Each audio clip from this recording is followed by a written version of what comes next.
TRE 4 को लेकर छात्रों का गुस्सा अब सरकार तक पहुंच चुका है। पटना में तीसरे दिन भी अभ्यर्थी धरने पर बैठे हुए हैं और इसी बीच मुख्यमंत्री सम्राट चौधरी ने अधिकारियों की बड़ी बैठक को भी बुला लिया है कि अब टीआरई 4 में सीटें बढ़ेंगी और परीक्षा के नियम भी बदल पाएंगे। नमस्कार, मैं फरीदा गजर। इस वक्त आप जुड़े हुए न्यूज 24 के साथ।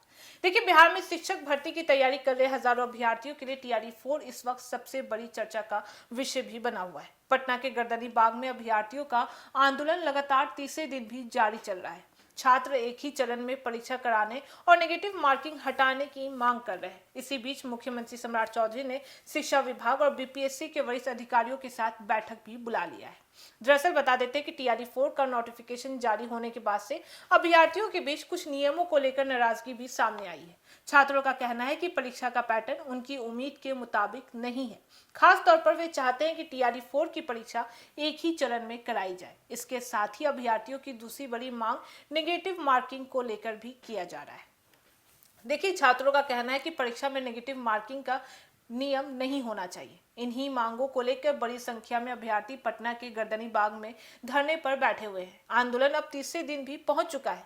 अभ्यर्थियों का कहना है कि जब तक उनकी मांगों पर सरकार की तरफ से साफ जवाब सामने नहीं आता है, तब तक उनका आंदोलन ऐसे ही जारी भी रहेगा। इसी बीच अब सरकार की तरफ से भी बड़ा कदम उठाया गया है।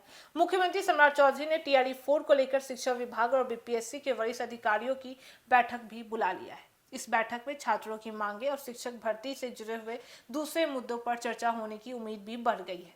सबसे ज्यादा नजर इस बात पर है कि क्या सरकार टीआरई 4 में सीटों की संख्या बढ़ाने पर कोई फैसला लेती है।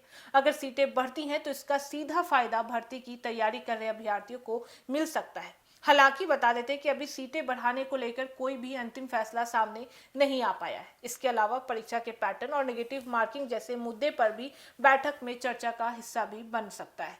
अगर सरकार या आयोग इन नियमों में कोई भी बदलाव करता है तो इसका असर सीधे अभ्यर्थियों की तैयारियों और परीक्षा की रणनीति पर भी पड़ सकता है। अभ्यर्थियों के लिए यह बैठक इसलिए भी अहम माना जा रहा है क्योंकि टीआरई 4 में बड़ी संख्या में शिक्षक पदों की भर्ती भी होनी है।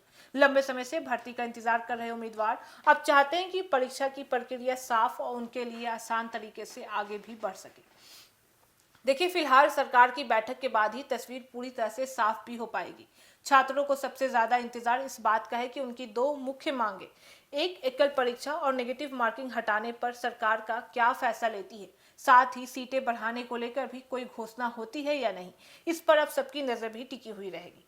तो टीआरई 4 को लेकर एक तरफ गर्दनी बाग में छात्रों का आंदोलन जारी है और दूसरी तरफ सरकार ने बातचीत का रास्ता खोल दिया है। अब सवाल यही है कि बैठक के बाद अभ्यर्थियों को राहत मिलती है या उनका आंदोलन आगे भी ऐसे ही जारी भी रहेगा। आपको क्या लगता है कि टीआरई 4 में सीटें बढ़ाने के साथ परीक्षा एकल के चरण में ही होनी चाहिए और नेगेटिव मार्किंग हटनी चाहिए? अपनी राय हमें कमेंट बॉक्स में जरूर बताइएगा।